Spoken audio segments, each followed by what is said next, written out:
Thank you very much. Just before we begin, I want to mention we're working very hard, long on getting a young group of people out of Peru. We've removed some, and the rest are being removed with the cooperation of the Peruvian government. And we're also dealing with Honduras on getting some people out that got caught up, and we are working on that very well, again, with the Honduran government's work, and they're working with us, so I appreciate that. We have a couple of other locations that we'll report to you, and we were able to get a young woman released from a certain area who was being horribly accosted, horribly treated, and we spoke to General Milley. General Milley took care of it. We went in, and we got her out, and we'll report further on that one. But it's that was rough stuff. I want to thank General Milley. I want to thank all of the people that were involved and the people that went in to get her. I want to thank you very much. As we continue to marshal every resource at America's disposal in the fight against the Chinese virus, we're profoundly grateful to our nation's state and local leaders, doctors, nurses, law enforcement, and first responders who are waging this battle on the ground. It is absolutely critical that Americans continue to follow the federal government's guidelines, so important, about social distancing, non-essential travel, and hand washing. Defeating this unseen enemy requires the help and commitment of every single American. I want to just say that Senator Rand Paul, a friend of mine, he's been a great friend of mine. He's been always there when we needed him, when the country needed him. And as you know, he just tested positive. Jose Diaz-Balart, spoke to him yesterday, tested positive. And some people are they're getting quite close to home. And it's a terrible thing that's going on. The hidden enemy, I call it the hidden enemy. And I think they'll all be fine. I hope they're going to be fine. But I just want to send our regards, and I think I can speak on behalf of our country, to those two great friends of mine. We're working urgently with Congress on legislation to support the millions of workers, small businesses, and industries who have been hit hard by the virus through no fault of their own.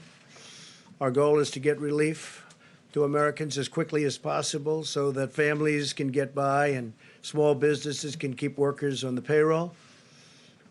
This will help our economy, and you will see our economy skyrocket once this is over. I think it's going to skyrocket. It's a pent-up demand. It's a built-up demand, and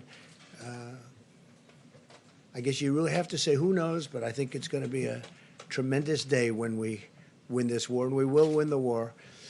We want to win the war with as few, if you look at it, just deaths as possible. We want to have as few number of deaths as possible. Today I'm announcing action to help New York, California, and Washington ensure that the National Guard can effectively respond to this crisis. The National Guard, these are tremendous people. They're fully on alert. We've signed what we had to sign, and it's been activated. We're dealing also with other states. These states have been hit the hardest.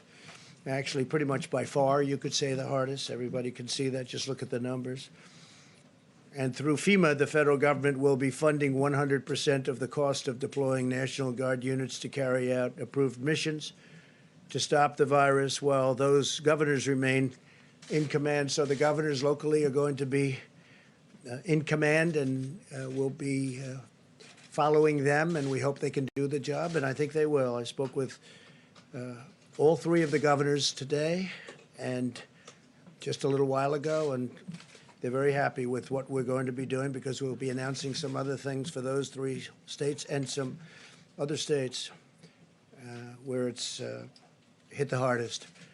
This action will give them maximum flexibility to use the Guard against the virus without having to worry about costs or liability, and freeing up state resources to protect the health and safety of the people in their state. The federal government has deployed hundreds of tons of supplies from our national stockpile to locations with the greatest need. In order to assist in those areas, I approved the state of New York's request for a major disaster declaration, something which Governor Cuomo has been asking for and which I agree, and we had it done in very rapid fashion. We approved this on Friday evening, and we are working very, very hard to get all of these things not only signed up, but completed and finished and in win. The request from the state of Washington for a major disaster declaration was approved just a little while ago, went through the process, and we moved it very quickly. The request from the state of California was just received, and we will have it approved very quickly. We'll be working, I told that to Gavin Newsom, and we're working on getting that done very quickly. It'll be done maybe tonight. We have large quantities of medical equipment and supplies on the way based on all of this to those states, including respirators, surgical masks and gowns, face shields, coveralls, and gloves, with large quantities already delivered to Washington and to New York.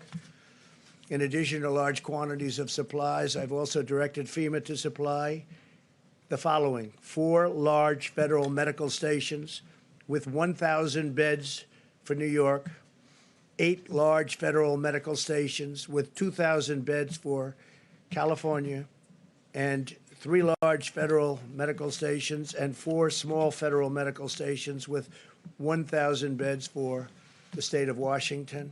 The governors know. The supplies en route to California and New York will be delivered within the next 48 hours. In addition, the naval hospital ship, the USNS Mercy. It's incredible ships. These 2 ships are incredible, one on the West Coast, one on the East Coast, will be deployed to Los Angeles to add emergency surge medical capacity, and they have a tremendous capacity. They are really something. I will say that if you look at some of the things we've been doing, and now those numbers have gone up, and just to be a little bit more exacting, we've done a presidential approval for a request for major disaster declaration for the state of New York.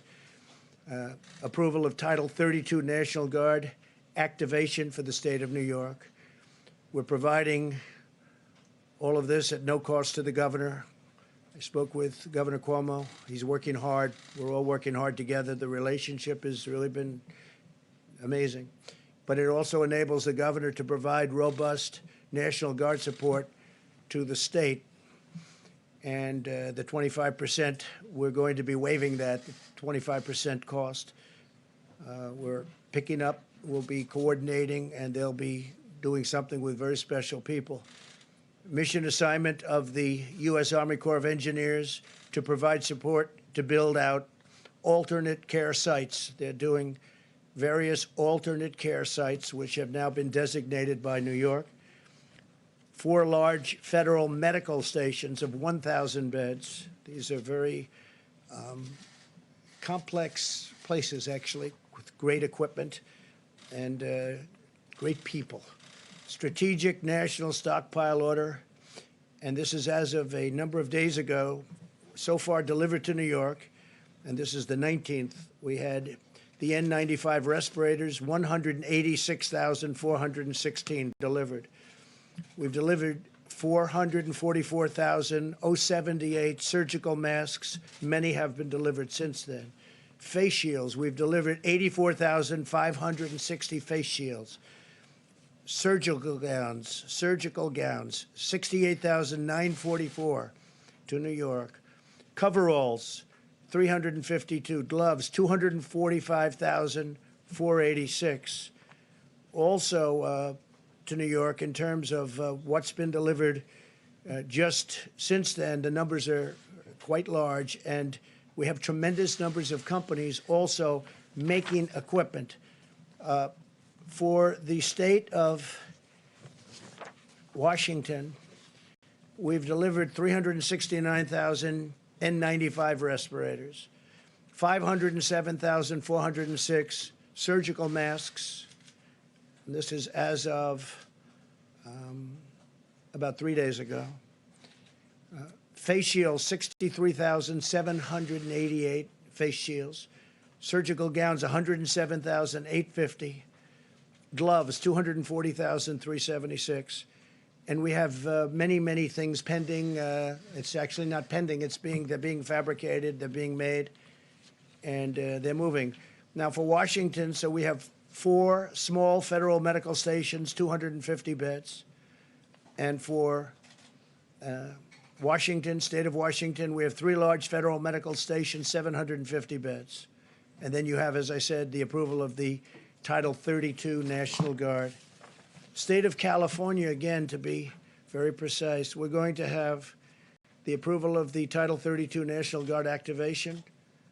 And we're providing all of this, again, like in New York, at no cost to the governor, meaning to Governor Newsom and the state, no cost to the state.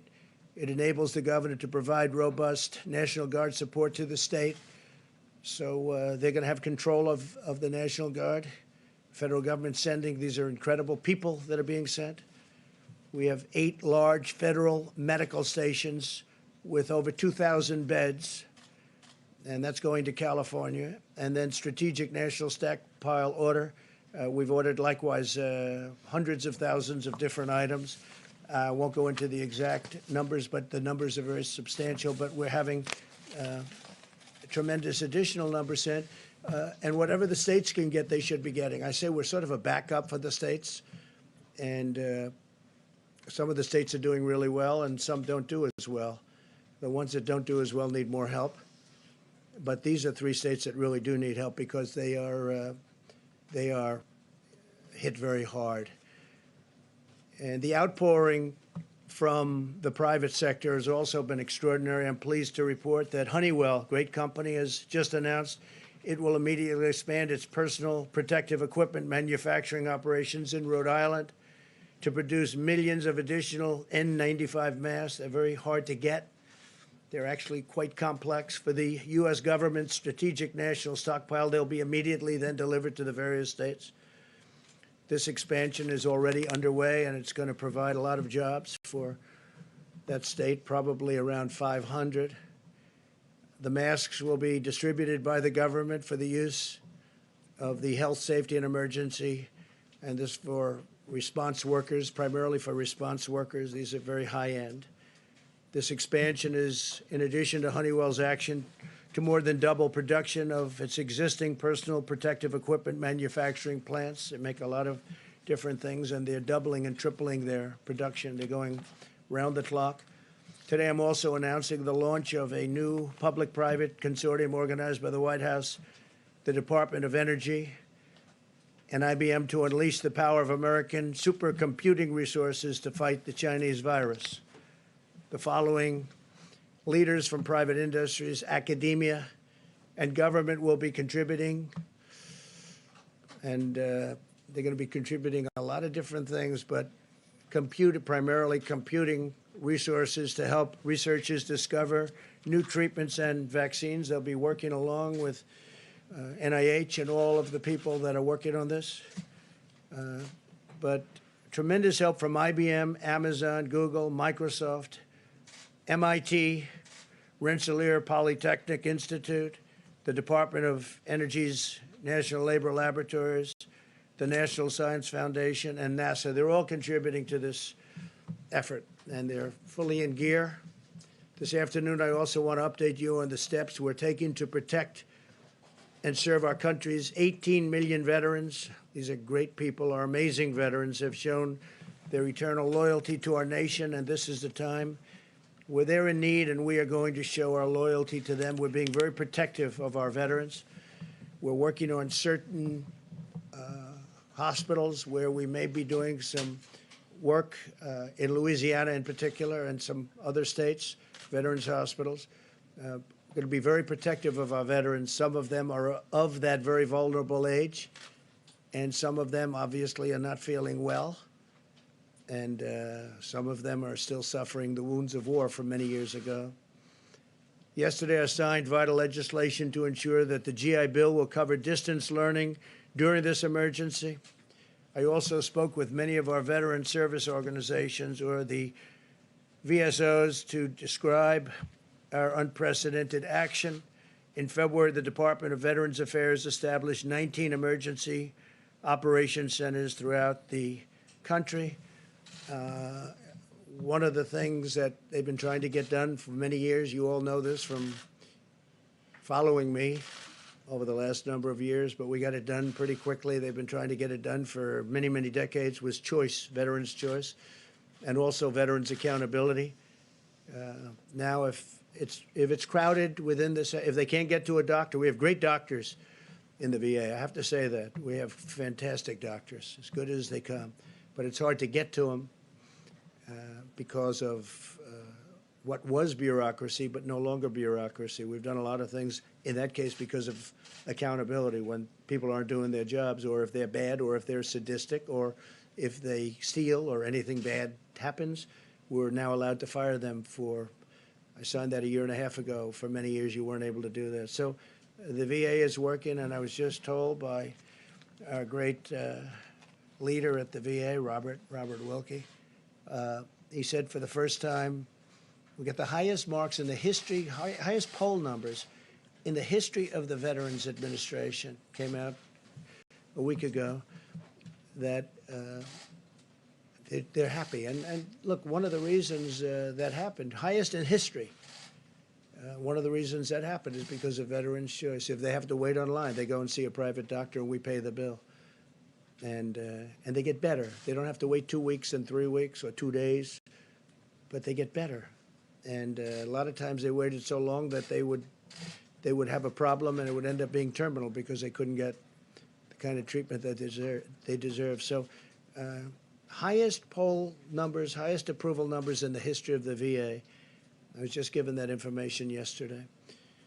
We restricted visitors' access to 135 veteran community living centers, which house nearly 8,000 veterans with chronic medical conditions, so that we limit their exposure to the virus. We want to totally take care of our veterans, and that's what we're doing. The VA has canceled most elective medical and surgical procedures. They're delaying them till after this is gone, after we've won.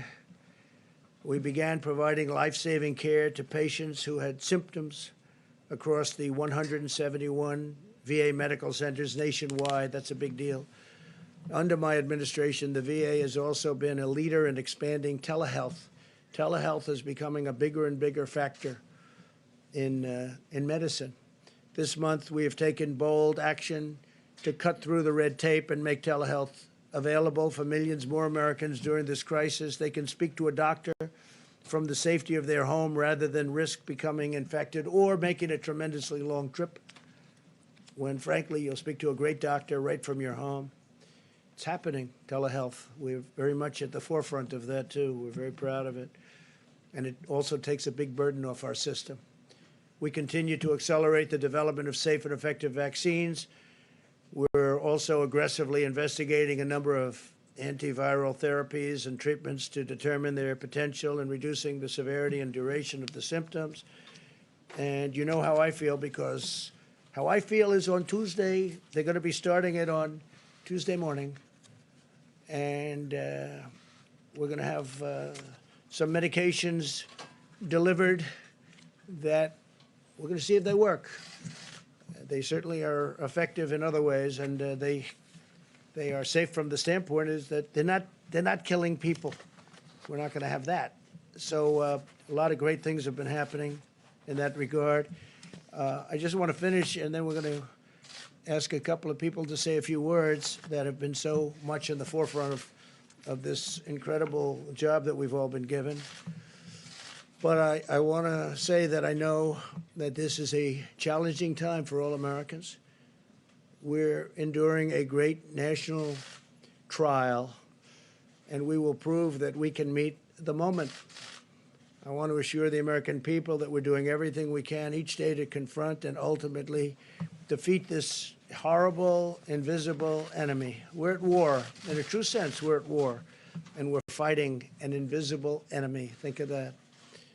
For those of you who are feeling alone and isolated, I want you to know that we are all joined together as one people eternally linked by our shared national spirit. We love our country, a spirit of courage and love and patriotism. No American is alone as long as we are united, and we are united. We're very united. People are saying things now that 3 weeks ago, they didn't talk that way. We're very united. No force is equal to the strength of really a unified America, united America, an America like we have it right now.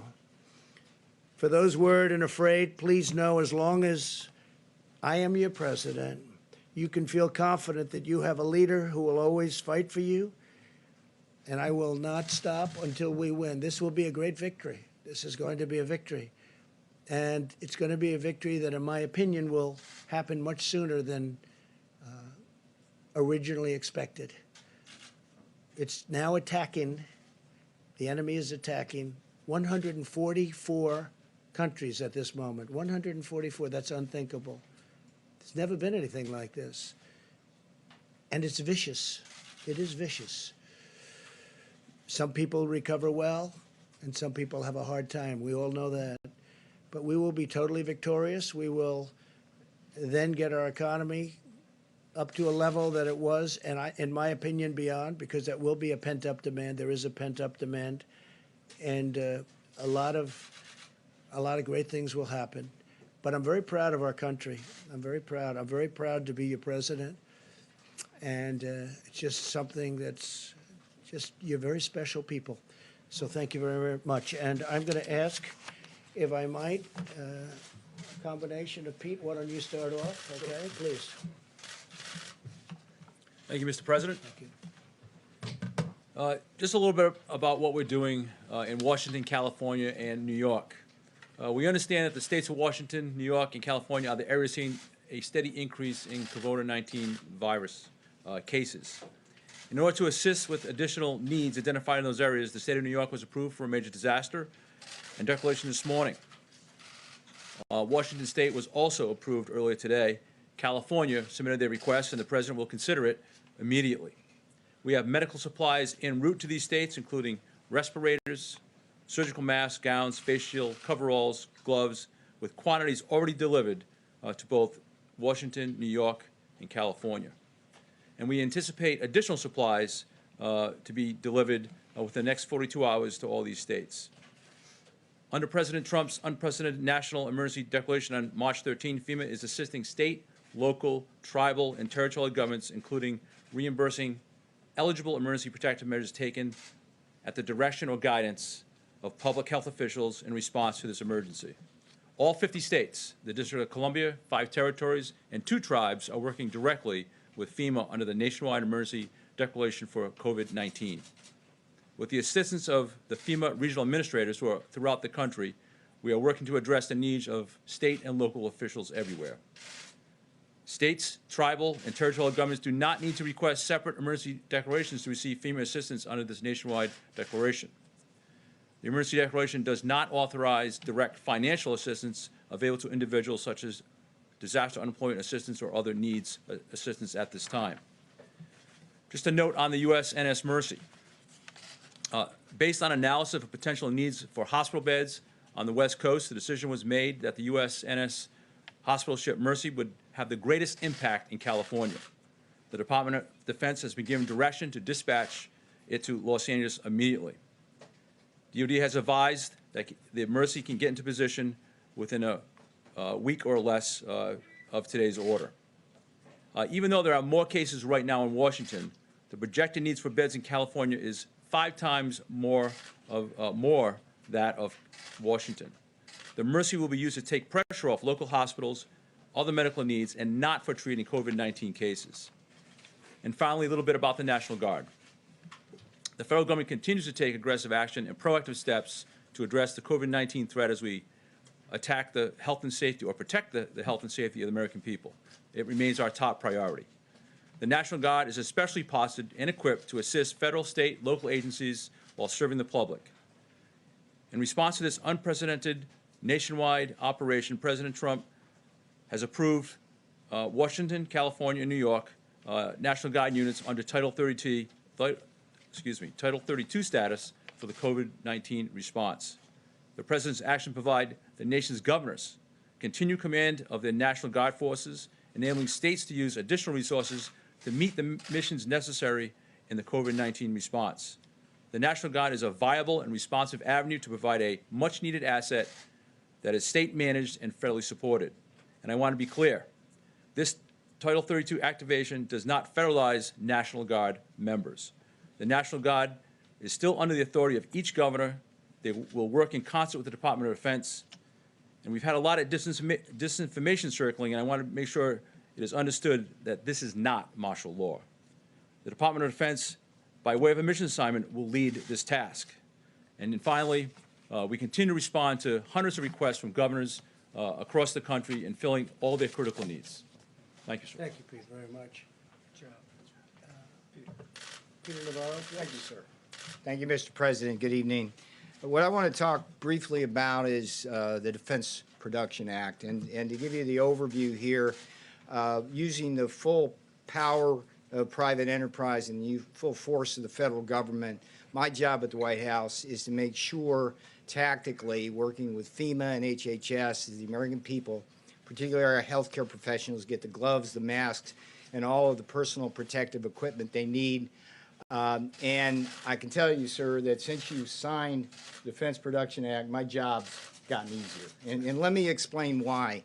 The Defense Production Act, in this context, has two primary functions. One is mobilization of the industrial base, in this case, the public health industrial base, and the other is allocation of resources, both from the supply chain to the manufacturers and from the manufacturers to the end users, such as the healthcare professionals. Now, what we're seeing on a purely voluntary basis, based on the leadership of this administration, we're seeing the greatest mobilization of the industrial base since World War II. And every day I'm working with organizations and companies, National Association of Manufacturing, the National Council of Textile Organizations, and so on, in terms of building up rapidly our capabilities to get what you need. Now, let's think about what mobilization means. It can mean, for example, repurposing a factory. So Pernod Ricard called us last week, and they had 3 hurdles they had to deal with. They called my office, had to make a call to Treasury, FDA, and HHS to clear the path. We got that done that day. They started their production that day, moving from alcoholic beverages to hand sanitizers. And as we speak, a truck is moving towards New York and will arrive there Tuesday to share with the hospitals over 1,000 gallons of sanitizer. So that would be a repurpose. A second example would be one that the President offered with Honeywell. Again, Honeywell called the White House asking for help from the President. And what they said is, look, we want to do this new factory in Smithfield, Rhode Island. They called me on a Friday morning. And by that night, we had a contract in to HHS. HHS flipped that immediately, and I had Honeywell moving people and equipment from Massachusetts to that facility in Smithfield, Rhode Island, and we're going to have those masks produced within 30 days, moving on the assembly chain. So my point is, mobilization is repurposing, building up capabilities.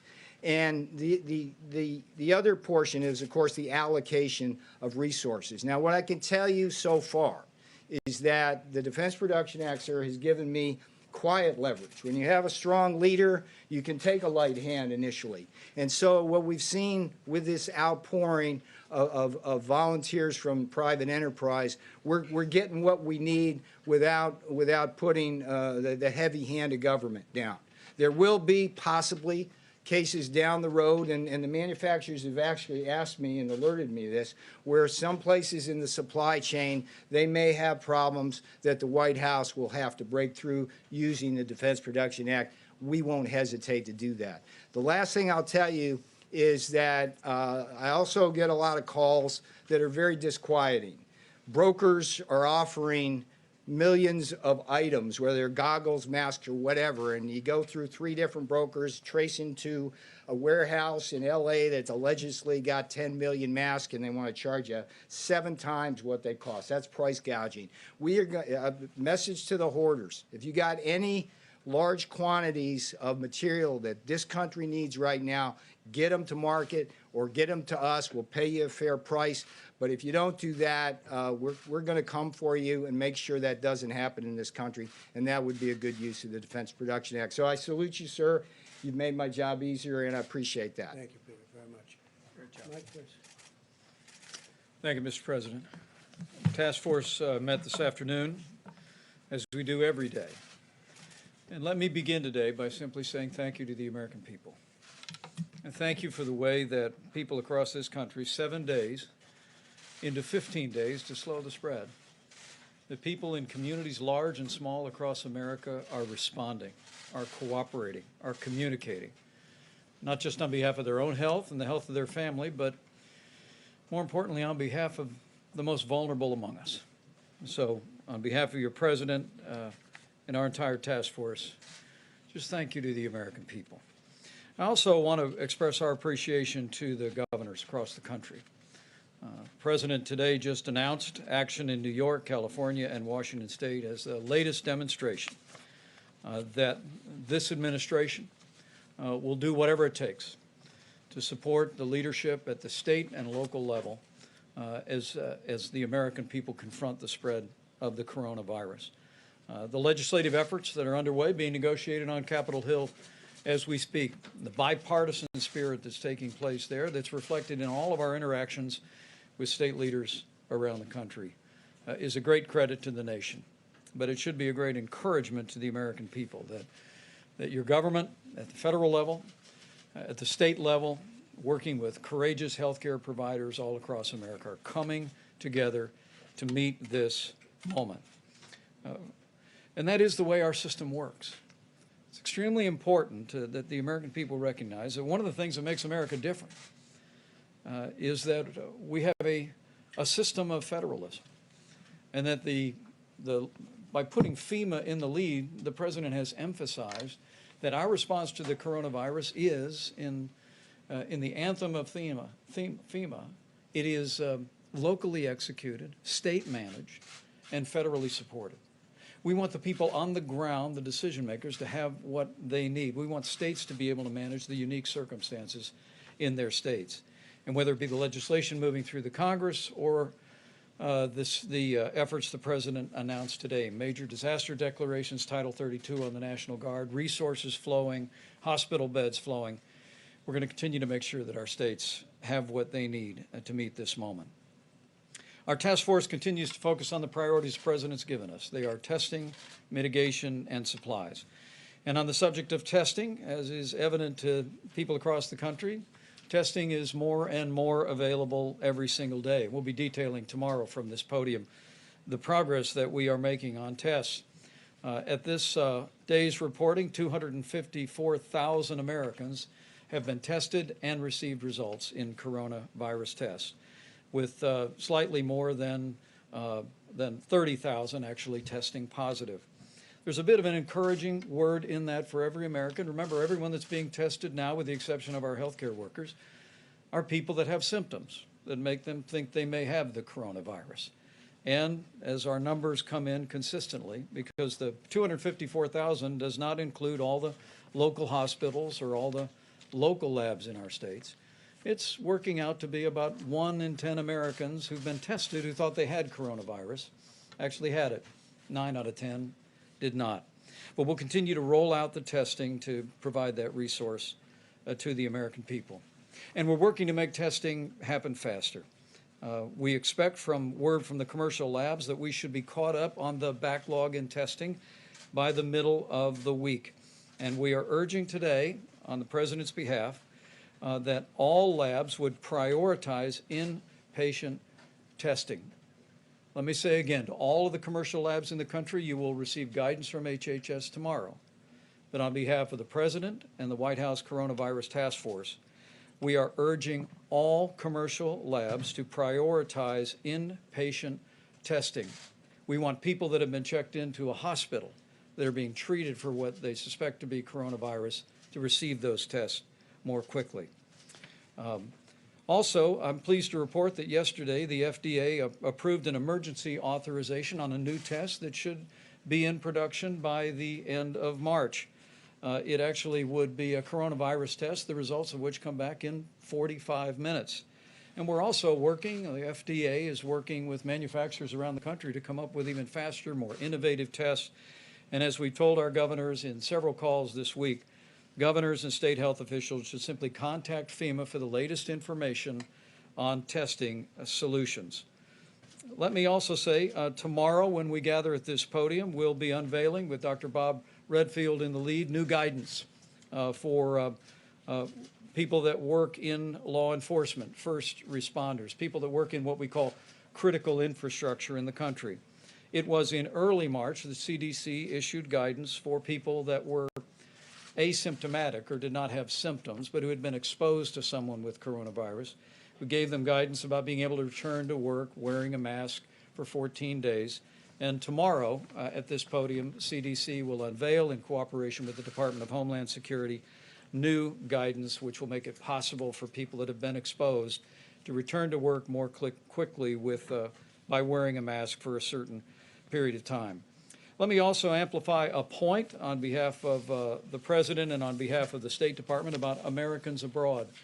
You know, one of the reasons why the United States is in a different position today than portions of Europe are, and China and elsewhere, is because the President suspended all travel from China. He suspended travel from Europe and the UK and Ireland.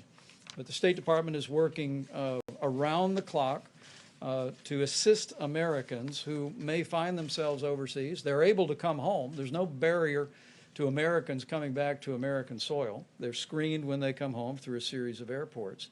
But we're aware that with flights being canceled, some Americans have found themselves unable to find a way home. And as the President said, we've been working very diligently through the State Department to make it possible. Their commercial flights have been chartered. We're also working with the military for a backup on flights. At this point, the State Department has brought more than 3,000 Americans back home. But speaking to the Secretary of State today, he wanted me to share a website and a phone number for any American that might be looking on from overseas. You can call the Smart Traveler Enrollment Program at 1-888-407-4747. Or you can go online at step.state.gov. This will allow our embassies and consulates to gather important information about your situation and work to facilitate to bring you home. Let me say finally, as I began, let me close. As the chairman or the leader of this White House Coronavirus Task Force, we are 7 days into 15 days, and the American people are responding. Because as we speak about supplies, as we speak about testing, the most important thing every American can do is heed the guidance and the direction from your state and local officials, particularly in areas where we have widespread coronavirus infections. But for every American putting into practice these measures that the President alluded to at the very beginning of his remarks is a way that we can do this, America.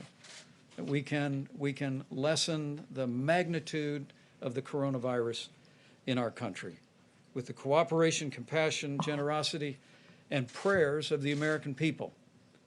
We can slow the spread, we can protect the most vulnerable, and we can heal our land. So let's do it, America. Thank you, Mike, very much. Thank you. Thank you very much, Mike. So just a couple of little things that will take some questions. Maybe you will have some, maybe you won't. That'll be a shock. You'll shock the American public. But I have to say on the testing, if this works out, and we think it might, the new test will be a very simple one, much easier than the existing test, which is quite complex and not a lot of fun to take.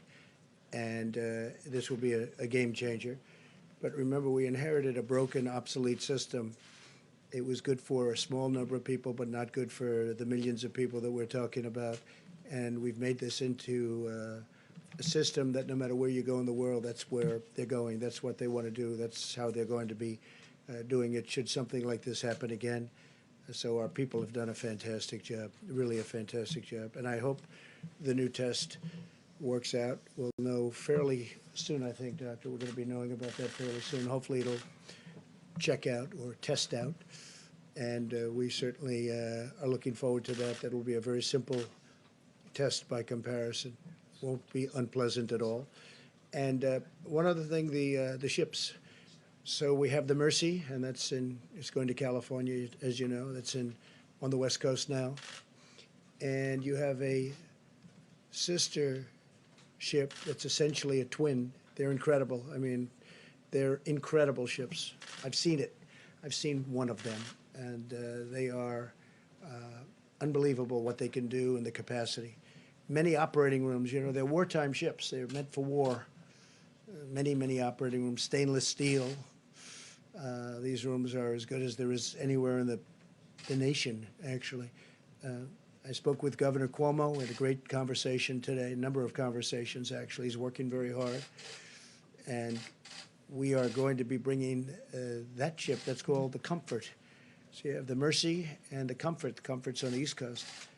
And that ship will be coming over the next 3 weeks, 3 or 4 weeks. It was in the middle of maintenance, and we are moving the maintenance very, very quickly, and we're also supplying the ship simultaneously. It's actually big supplies going into those ships, big. And that ship will be coming up here over the next few weeks, and we'll probably be putting it in New York Harbor. And we're making arrangements for that also as to where it's going to be docked. So you have the Mercy and you have the Comfort. They'll be coming up. The Mercy will start very, very quickly. It'll be arriving in Los Angeles pretty soon. So we look forward to that. A question? ABC, go ahead. Thank you. First of all, Senator Paul testing positive. When's the last time you had in-person contact with him? Gee, I think it was quite a while ago. I don't But know. also, It's been a long time. On top of Senator Paul, now 4 senators are in isolation, and the rules say that in order to vote, they have Who to are be they, there. please? Who are they? Romney, Senator Lee, Senator Gardner, Senator Gardner, Senator and Rick Scott. Senator Rick Scott. Also, 2 of them were in contact I with. guess Rick is with coming out. With the critical stimulus package vote expected. Romney's in isolation? Yes. Yes. Gee, that's too bad. Go ahead. Detect sarcasm there, No. sir? None whatsoever. Do you think that Congress should consider changing the rules to allow them to vote remotely if it comes to this critical stimulus? I was package? thinking about it today, and I'm saying, you could have a lot of senators and a lot of House members. I spoke last night with a very, very good man who happens to be in the House, as you know, and he's just started, and he tested positive. So you could have a large number of people in there from Congress. You could have, between House and Senate, you could have a large number. And I think it's something, at least, I fully understand why you should be there. I think it may be a constitutional reason why you should, but we could be in a position where I would certainly be in favor of it, where they could vote from a certain outside location. I would be in favor of it. I was thinking about it today. We could be in this, look, with what's going on, nobody's ever seen anything like this. You could have a lot of people in there from Congress. And it would certainly be, they may tell me there's a reason constitutionally, and there may be, but I would be totally in favor of it on a temporary It basis. does seem like negotiations still have a ways to go on the stimulus package. Are you concerned about the timing at all and the Well, message it sends? we have an interesting thing. We all want to get to the same place, but we have different. We want to, and I just wrote this down just a little while ago. We want to protect the worker very much. So do they. So do the Democrats. We also want to protect the worker through their companies. We don't want to necessarily. We're going to help the worker anyway, but ideally they can go back to one of their great companies. You have great companies that are in financial trouble now, and we need money to help those companies so they get back into where they should be, health. Most of these companies 4 weeks ago were having the best year they've ever had. Last year was the best year, almost all of them, other than Boeing, which is incredibly had problems, big percentage of GDP. But we have to be able to work with Boeing. Boeing was a great company and will be a great company again, I think, shortly. So we have to work with the companies, and they don't want to do that. It's crazy. They don't want to do that. I don't want stock buybacks, so I don't know where the problem is there, but I know that's one of the things that they're talking about. I do not want stock buybacks. I don't want to give a bailout to a company and then have somebody go out and use that money to buy back stock in the company and raise the price and then get a bonus, okay? So I may be Republican, but I don't like that. I want them to use the money for the workers. I want them to use the money for the company, to help the company in the airline business to take care of their planes and all of the things they have to do, including buying new planes. But I don't want stock. I don't want to have any stock buybacks. The Democrats are with me. I don't know what the problem is on that one because I can't imagine that is too tough. We want to be able to take care of our people. You're going to have things coming up. We're going to have some of the elements that they're talking about. They're down to, I mean, literally 95% of things that you would think that they wouldn't agree, and you'd think the Republicans wouldn't agree to it. And unemployment, as an example, is one of the things they talk about, and unemployment insurance. I think we're very close on that, but right now they're not. So right now they're not there. But I think that the Democrats want to get there, and I can tell you for a fact the Republicans want to get there. And I don't think anybody actually has a choice. It's a bold package. It's a big package. We do have money for, one of the things is we do have money for saving small businesses. I don't imagine the Democrats, because we have a lot of money set aside for small businesses. We also have a lot of money set aside for big businesses, the big, powerful companies that were powerful 4 weeks ago, and today they're overextended. Look at the cruise line. That's a tremendous business, a big business, very important to Florida. And it's unthinkable a month ago. It's just unthinkable. They were setting all sorts of records. They're building new ships. We can't let the cruise lines go out of business. I mean, that would be massive numbers of jobs for our country, and actually for the world. But for our country, it's a massive business, and it doesn't take much to keep them going. So we have to provide for that. But I think both the Democrats and the Republicans are agreed that we have to take care of our workers, and we're going to be doing that in numerous ways, including a substantial cash payment. Yeah, please. When it comes to the Defense Production Act, we know that governors across the country all day today were pleading with you to utilize the DPA, saying that they need it specifically for that allocation piece that you mentioned, Mr. Navarro. Okay. Why not use it now if that would answer their pleas for help? Well, we are using it now. The fact that I signed it, it's in effect. But, we're a country not based on nationalizing our business. Call a person over in Venezuela, ask them how did nationalization of their businesses work out? Not too well. The concept of nationalizing our business is not a good concept. But I'll tell you why. As Peter said, we may have to use it someplace along the chain, but we're getting calls. Here's the beauty of it. If we go out and we want, let's say, masks, we don't know who to call on masks, but Hanes, who makes things of cotton, various elements, lots of things, it's a great company, they called us and they said, we're going to make millions of masks. We got a call today from 3M. There's a big article today, the head of 3M. They're going to make tremendous products, and they're more or less in that business. And if they're not, like, for instance, General Motors spoke to us, Ford spoke to us about doing ventilators. The beauty is they're calling us. If you go the national route, nationalization route, we're going to tell a company to make a ventilator. They don't even know what a ventilator is. In the case of one company, they used to make them years ago, and they know how to make them. It's a very complex piece of equipment, frankly. So what we're doing is, I think Peter said it maybe better than anybody's going to say it. We have the threat of doing it if we need it. We may have to use it somewhere along the supply chain in a minor way. But we have millions of masks being done. We have respirators. We have ventilators. We have a lot of things happening right now. So just the threat of using it. But using it's actually a big deal. I mean, when this was announced, it sent tremors through our business community and through our country. Because basically, what are you doing? You're talking about you're going to nationalize an industry, or you're going to nationalize. You're going to take away companies. You're going to tell companies what to do.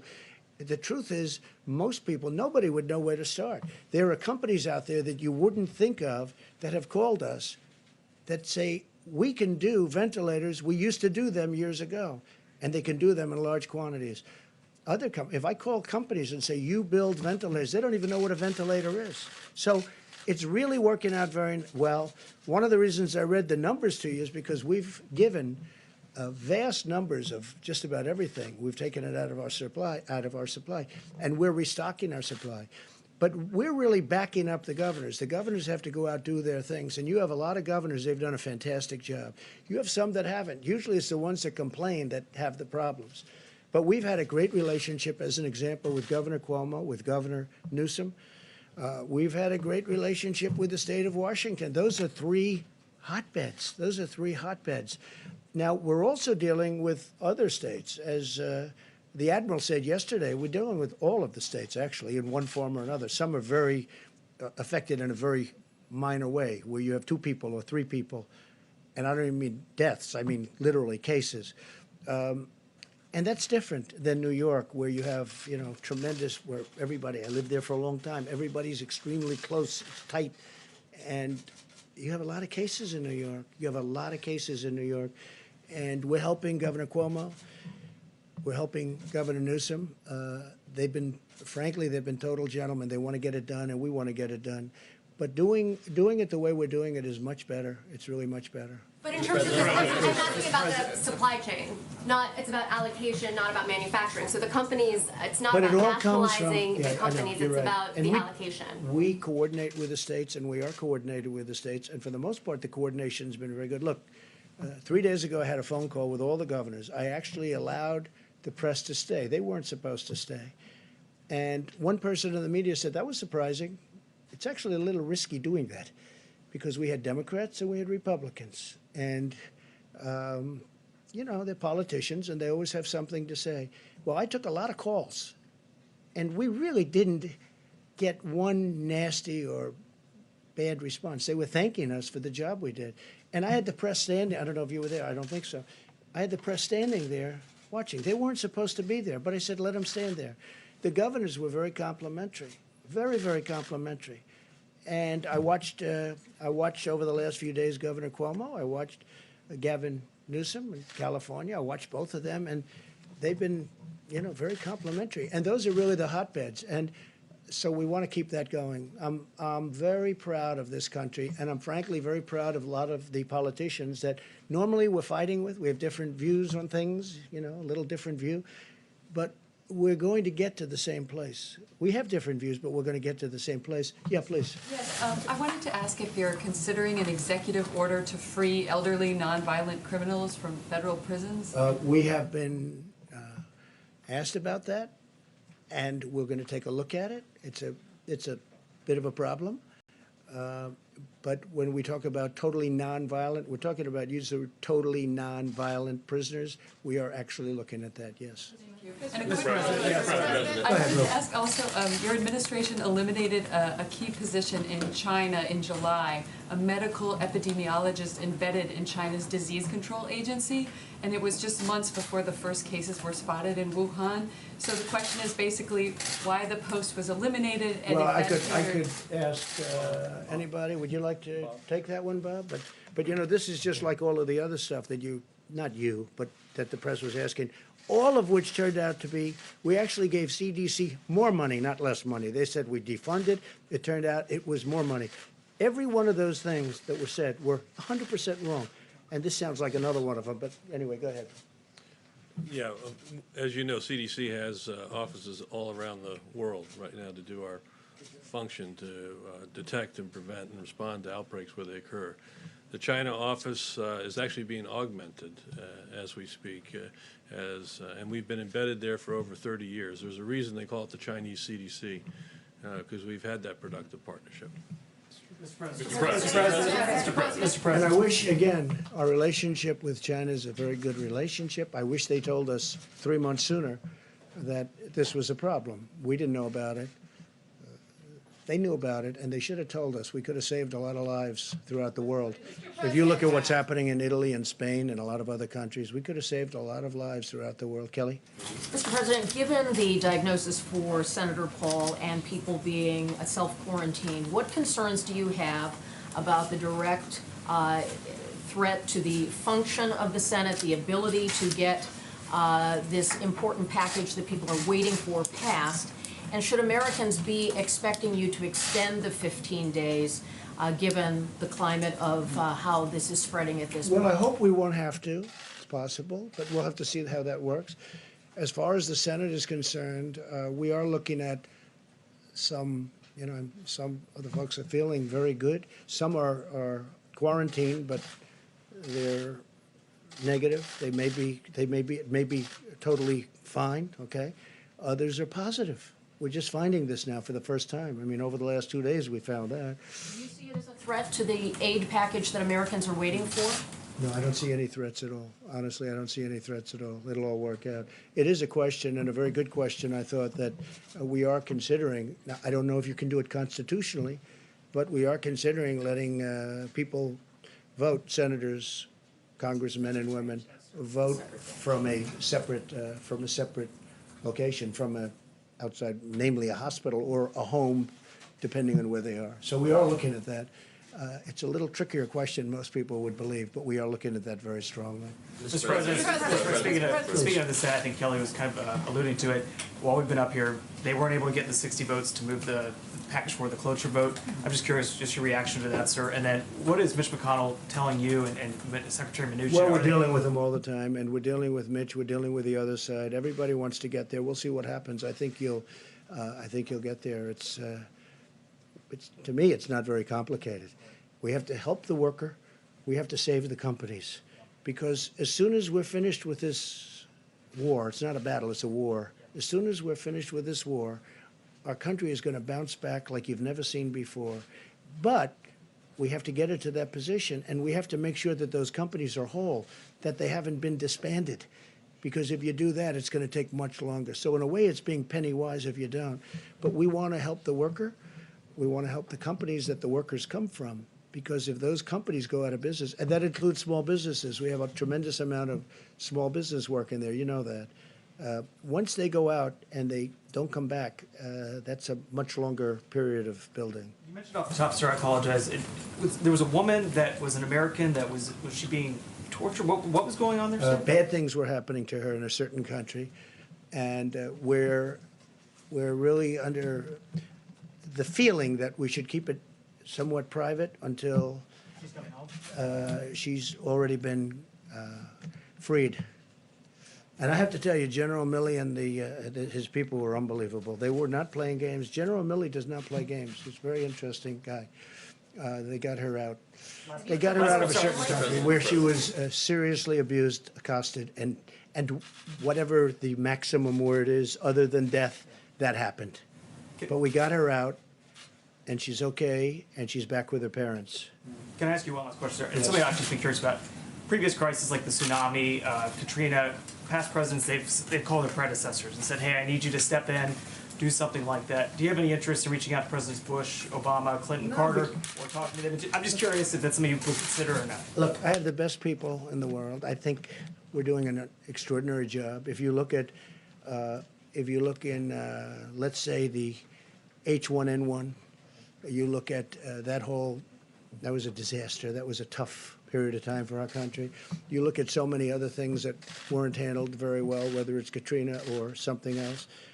Look, I respect everybody, but I feel I have an incredible team, and I think we're doing an incredible job.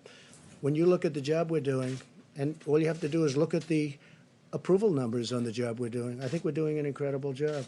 So I don't want to disturb them, bother them. I don't think I'm going to learn much. And, I guess you could say that there's probably a natural inclination not to call. Now, if I felt that if I called, I'd learn something, and that would save one life. It would save one life. Okay? I would make the call in 2 minutes, but I don't see that happening. Please. Can I ask you about the comments that a couple of your former aides have said today?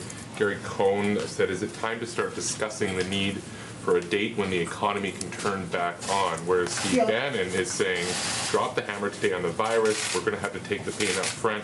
We have to shut it all down. I saw both. I want to ask you about the tension between the economic pain we're suffering and, of course, the virus itself and the casualty and deaths from that. Well, look, I'm of the opinion we have to do great during this 14 days, during the 15-day period. We'll know at the end of 14 days, pretty much, we're going to have a pretty good idea how we're doing. I think you have to shut it down and you have to see, but, there'll be a point at which we say, we're back in business, let's go. That Those point is two coming sooner. statements are not mutually exclusive. You understand. I saw both of them today. Well, I think And they Steve- sort of- Steve they Bannon's arguing intermesh. for more of a shutdown Well, than we are now. he's calling for a faster, just a brutal shutdown, and then open up maybe a little bit faster. So, you know, there's that fine line. Look, we did a big shutdown when we wouldn't allow people from China that could have been very seriously infected, that were, when we cut that off very early. And then we cut Europe off very early, as you know. So that was also very When do you early. start opening Main Street Well, back I up? can't tell you that. What I have to say is that I think we're going to have good results. I think the American people have been amazing. I think our stimulus package will get done, and it will be a tremendous package. We're really not, I mean, they may not have gotten those votes, but they're very close to getting a deal done. So I'd be surprised if they didn't. And if they don't, I think, frankly, the American people will be very upset with the Democrats because the Republicans are ready to approve a deal.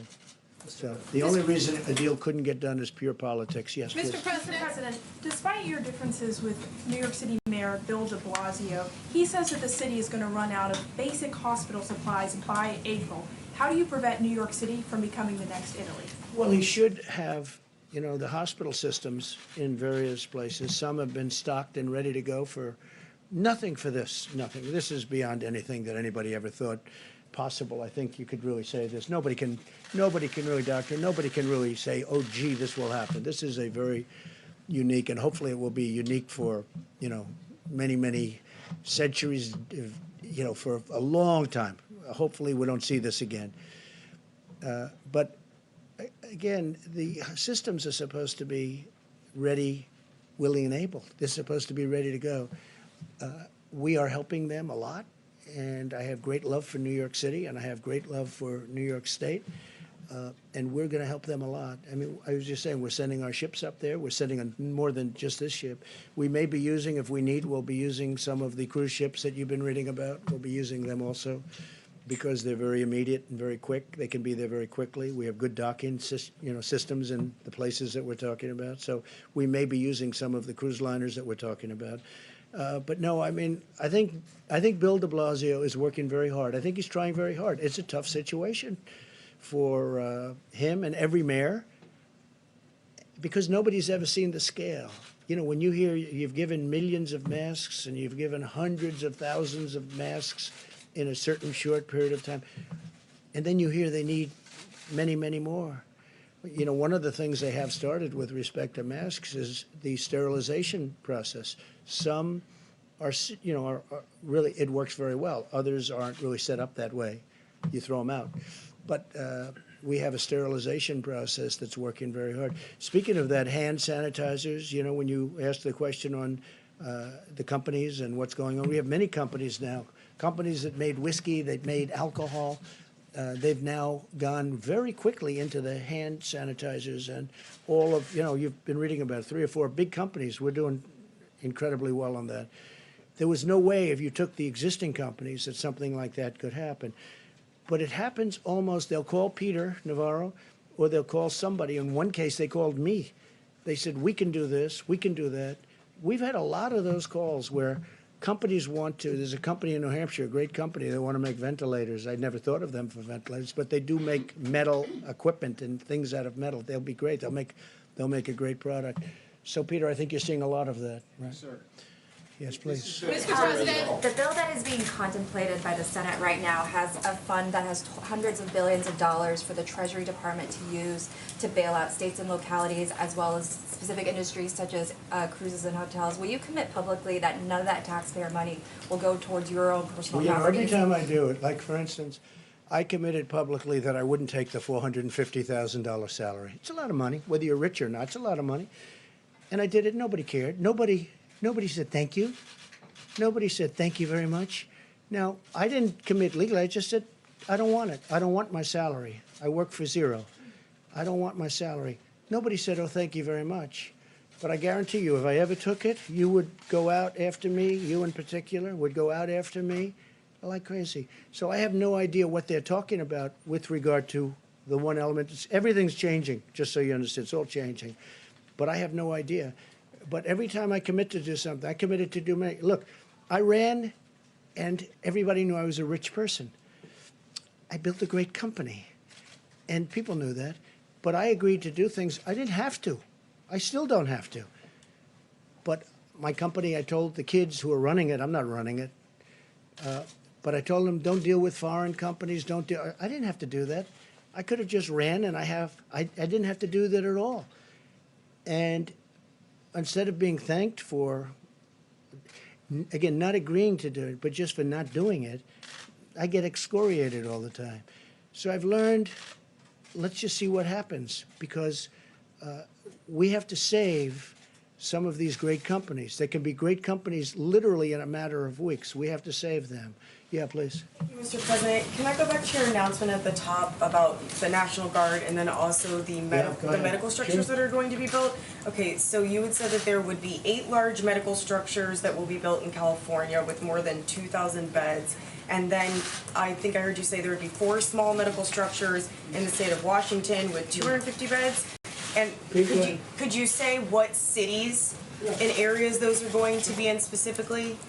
So we are filling the governor's request, and so we send that resource to them. They'll put it to best use. They'll put it to where they will have the most effect. So we don't dictate exactly where it goes. Again, it's a request from the state to the federal government for a certain asset, and those assets are sent to the governor can use it as he or she sees fit. And you're still considering, you just said that using the cruise ships as well. So If we need them. I hope we don't need them. I hope you're going to have great luck on Tuesday morning. We sent a lot of the medicine. We don't have to go into it again, but we sent a lot of the medicine to Governor Cuomo. I believe they already have it. And they have some very capable people. We spoke to Dr. Zucker, who is his primary representative on this.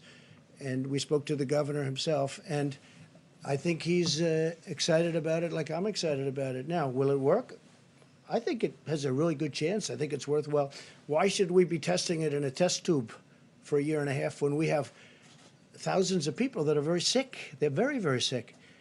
And we can use it on those people and maybe make them better. And in some cases, maybe save their lives. So Governor Cuomo told me they'll be using their supply, starting the supply on Tuesday morning. I think it's very exciting. I think because if that happens, much of what we're talking about with ships and hospitals and all of the things that we're doing and all of these masks and everything that we're ordering, ventilators, it's a whole different game if that happens. And we'll see. There's been some tremendous signs that this could work. Now, again, you know, some doctors think it should go for years and testing, but, you know, this has been something that's been around for many years. It's been phenomenal, strong, powerful drug for malaria. But we think it might work on this, based on evidence, based on very strong evidence. We're going to see. We're going to know on, you know, sometime after Tuesday. But you'll have to ask Governor Cuomo. I think they're going to start the process. We've gotten them the drug. I think they're going to start the process of giving the drug mouth, you know, through mouth. And I think that starts on Tuesday morning, he said. And that'll be, I mean, I tell you what, I don't want to get anybody overly excited, but I'm very excited by that, by the prospect of it. Then in addition to that, they're working, NIH is working on vaccines and all, and they're making great progress. But the vaccine does have to be tested for a long period of time because you can't give, you know, thousands, millions of people a vaccine and it turns out to be dangerous. So that does have to be tested. But this one's been taken for a long time, so we know pretty much one result. Yeah, please. Thank you, Mr. President. I wanted to ask about China and President Xi. When was the last time you had a conversation with him? Well, I don't want to exactly say that, but I have spoken to President Xi about this, specifically about this. And look, he doesn't want this. You know, this is not something that he wants. And it happened. It happened to China. And one thing they told me, I was told by our great Secretary of Agriculture, Sonny Perdue, that China's been buying a lot of our farm product. And I'm looking at different pricing. But China has, despite all of this, and it started, this delayed it a little bit, obviously, but it started fairly recently. But China's buying, we made a new deal, as you know, with China, a very big trade deal. And China has been buying our agricultural product. Have you talked to China about masks? I mean, they've been a supplier of the United States of masks, of a lot of this Yes, equipment. in fact, they're Have you sending tried to some open those masks. back up? They're sending masks to Italy. They are sending masks to Italy. We're in a very good process with masks. But I'm a little upset with China, I'll be honest with you, because as much as I like President Xi and as much as I respect the country and admire the country, I have great admiration for the country, what they've done in a short period of time. Of course, our previous presidents allowed that to happen. You should say thank you very much to all of them. But they should have told us about this. And I did ask him whether or not we could send some people in. They didn't want that. Out of pride, I think really out of pride. They don't want us sending people into China to help them. You know, China's a strong country. They have their scientists and they have their doctors, very smart, a lot of people. But I did discuss that about sending our people in, and they didn't really respond. We went again, they didn't respond.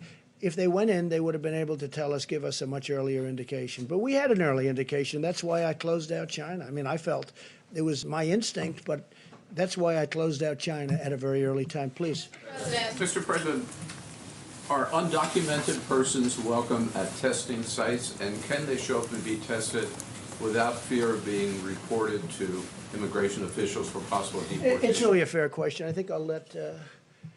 Would you like to answer that question? Please, Absolutely. please. Surgeon General. We know from a public health perspective that it is important that people who have symptoms can get tested. But as you heard earlier, we are regardless of citizenship. well, we know that the virus doesn't judge based on where you're from.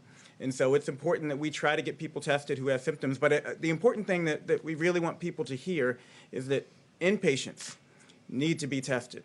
We need to prioritize our healthcare workers. And one thing I would like to say to you all very quickly, on behalf of the doctors on the task force, healthcare workers, we hear you. We hear you, and we absolutely are prioritizing your health and safety, making sure healthcare workers can get tested, inpatients can get tested, people at highest risk. But to answer your question, yes, we absolutely want to make sure people who have symptoms who could be spreading it can get tested. Mr. Surgeon General. Department of Homeland Security addressed that issue a few days ago. Customs and Border Protection actually issued guidance that absent certain circumstances, Customs and Border Protection does not target emergency rooms or health clinics. And I would refer you to the website. They issued a very clear statement making it clear to any person that is in need of a test or medical care that Customs and Border Protection is not focusing on emergency rooms or health clinics or the drive-through clinics. So that they could come in without fear of... Yes, I'll answer that, and if that's not the policy, I'll make it the policy. And I was just saying, as Mike was saying that, the answer is yes, we will do those tests, because I think in that case it's important. I think that if you could say illegal alien, you could say illegal immigrant, you could say whatever you want to use your definition of what you're talking about. We're all talking about the same thing. Yes, we will test that person, because I think it's important that we test that person, and we don't want to send that person back into wherever we're going to be sending the person, whether it's another country or someplace else, because, you know, we're now bringing them right out of our country. But, yeah, we will test those people. Okay? Mr. President, Yeah, please. Sorry, Mr. Surgeon General, a question. We were talking about this before the briefing. You know, a lot of folks, they're watching TV, they're reading up on this constantly. If you are not, somebody who's got a pre-existing health condition, but you all of a sudden you go, all of a sudden I just don't feel 100%. And then your mind just starts playing with you, right? You think, oh my God, I coughed 3 hours ago. Was that a first sign? When should those people really start to say, okay, maybe I need to call the doctor? Because you don't want to flood them. But a lot of people that are probably healthy right now are thinking, whoa, wait, that's all I'm hearing about, that's all I can think about. When should I either call a doctor or get tested? You need a test? Well, I hope not. I asked you before you came in if they'd been temperature checked. Right? You better not. The Vice President gave an important statistic this morning. Only 10% of the people who have symptoms who've been tested actually tested positive for coronavirus, meaning 9 out of 10 people who actually likely had symptoms do not have the coronavirus. So I want people to understand that so that they are reassured. I also want to direct people to a website we've been telling them about all the time, coronavirus.gov. Coronavirus.gov has information to walk you through the symptoms, fever, cough, shortness of breath, body aches, and what to do if you have symptoms or you're worried. The most important thing we can tell people is call your healthcare provider, talk to your healthcare provider. Information is at coronavirus.gov to walk you through when to come in and when and what to do. And Mr. Vice President, you got tested yesterday. I'm just curious, sir, can you tell us what that was like for you? A lot of people are going to be going through this. What were you standing by the phone? Were you just having a nice tea? I mean, what did you? Yeah, what was that like? And what did you do to kind of kill that time to keep your mind at ease? He wasn't. The test was very quick, but it goes a fair amount up into your sinuses, and it's not comfortable. And that's the reason it probably is a good opportunity to say again to any American looking on. If you don't have symptoms, you don't need a test. The current testing format, although they're evolving regularly now, we just mentioned that we think at the end of this week there'll be a new test, and there's all new technologies. I would say again to all the governors that are looking on and their state health officials, contact FEMA. We'll give you all the latest information on new testing that is available, including steps we're making where Americans would be able to test themselves and send it in. For you, what was that like for you, sir? Well, for me and Mrs. Pence, it was kind of a pinch. It was kind of invasive, but we were grateful for the support.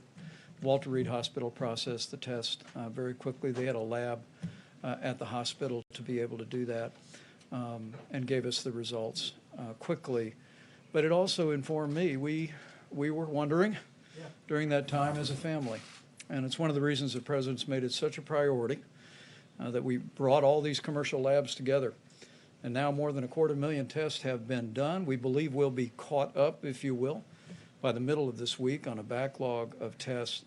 But we announced today that we are directing commercial labs to prioritize people who are in the hospital for tests, is we want to continue to work with new technology and with the new focus and guidance from HHS to get the results of that as quickly as possible for every American. So if they have coronavirus, they can be properly treated, or they can have the peace of mind that they may have some other respiratory ailment, but not that. Mr.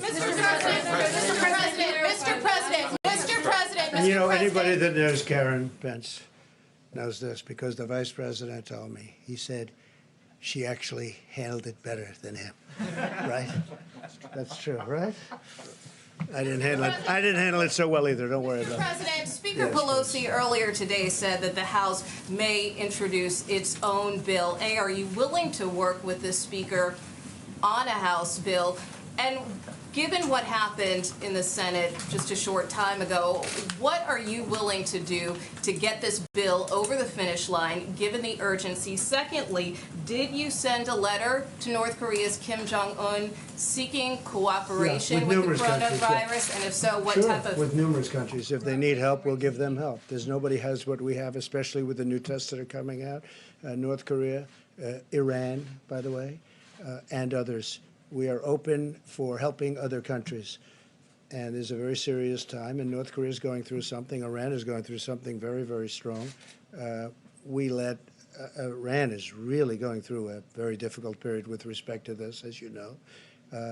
So I've put it's really a glad hand, it's all it is, to North Korea, to Iran, and to many other countries. And we're working with, as the doctor can say, we're working with many countries with respect to the problems that they have. Again, it's over 140 countries right now. But North Korea, Iran, and many other countries, we will help, and we're willing to. As an example, this new test, if this new test works out, where instead of going through what we all went through with this rather difficult test, to put it nicely, we would have, is that just a swab on the tongue, doctor? Or how does that work? It's a similar swab, but they can work in and do it in the nose. Not to the same, not to the same. all the way It doesn't go all the way up and hangs right under your eye, right? So that's a tough test. So if we do that, the procedure, the test, and nobody has this in the world. Nobody has this. This is developed by us. We think it's going to be certified soon. We think it's going to be very good. But if we have that, we'll be able to help a lot of countries. Please. What about Speaker Pelosi, sir? What about Speaker Pelosi? We're going to work with everybody to see if we can get something done. Please. I mean, just to follow up on that, are you willing to work directly with Speaker Pelosi? Yeah, we'll as work she with writes a House bill? whoever we have to. We have to help the American worker. We have to help the countries from which the American workers, I mean, they came out of these companies, they were doing phenomenally well. You saw where payroll was going way up, where wages were going way, way up. There's never been a time like this. We can't lose those companies, and we want the worker to be happy. And we're being, I think, more generous than anybody's ever been. We want to take care of the worker, but we want to make sure that when we win the war, it's only a question of, it's when, not if. When we win the war against the virus, we want to make sure those companies are ready to charge forward. Not that they've been disbanded because we were penny wise and dollar foolish. There are factories around the world that produce medical protective equipment that are used in European hospitals. They've been certified for use at the highest level in European hospitals. Is the FDA and your administration willing to look at a waiver for that equipment to be sold from those factories? Well, we were asked that question a little while ago, and the answer is we may, but we may not need it. We do a very high standard. Our standard is higher. Please. Thank you, Mr. President. I was hoping you could give some guidance to American families who are anxious about their financial futures. Earlier today, on one of the Sunday morning shows, the Secretary of the Treasury, Steve Mnuchin, was talking about the millions of Americans who are impacted by these shutdowns that are happening in cities and sometimes full states. Yeah. And Secretary Mnuchin said that this shutdown, this lockdown could last 10 to 12 weeks, perhaps early into June. Given that, would you consider another fiscal stimulus, another check to these families? We're going to see what happens. Hopefully we won't need it, but we might. But we're going to see what happens. Look, the greatest thing we can do is win the war.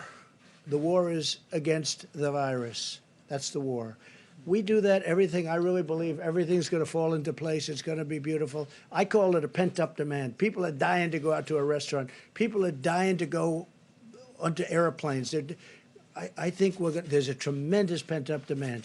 You may be surprised to the degree. I think it's going to go very rapidly because this wasn't a financial crisis, just the opposite. This was a medical crisis. Did you sell stocks, Mr. President? Did you or your family sell stocks? No, I don't have stock. I own things that... Did you make any alternates to investments in advance of this? No, I didn't even think about it. You know, it's very interesting that you ask a question like that. You know, nasty question, and yet it deserves to be asked, I guess. What I've done by deciding to run, I knew this the first day. I said, if I win, it's going to cost a lot of money. It cost me billions of dollars to become president, to be president of the United States, in things that would normally be run at a certain thing, even people that don't like me because they think I'm too tough on the border. Now, some people love me for it. Other people don't like me at all. You know, it's very funny. My wife, we were at a charity event in New York City. I had just announced that I was running, and we were at the Robin Hood Foundation at the convention center, which now we're going to be converting to hospitals for Governor Cuomo. Right? And I was walking in, and there was a smattering of boos and a smattering of cheers. I was getting both. And our very popular First Lady, she's turned out